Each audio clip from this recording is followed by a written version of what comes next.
పెద్ద గంటే ఈ అక్క గిన్నె కన్నా ఈ గంటనే పెద్దగా ఉందిగా సాంబార్ గంటే. ఏ గిన్నెలో ఏ గంట పెట్టాలో కూడా తెలియదు. ఎక్స్పోర్ జర పెద్ద పెద్ద పెడితే మంచిగా ఉంటుంది. ఇగో సింపుల్గా అయిపోతుంది చాయ్. No double meaning, only single meaning. ఇట్లా ఇట్లా పైకి కిందికి పైకి కిందికి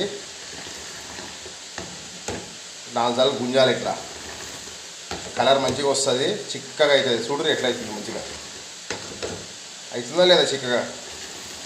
అది చిక్కగా అయినాక చేసే పిచ్చి పెట్టాలి, పొయ్యి పెద్ద పెట్టి. అజ్జడే మళ్ళీ కింద పడ్డది. బట్టతో తుడుచుకోవాలి ఎప్పటికప్పుడు, గలీజ్గా పడుతుంది స్టవ్ లేకపోతే. చాయ్ తాగబుద్ది కాదు.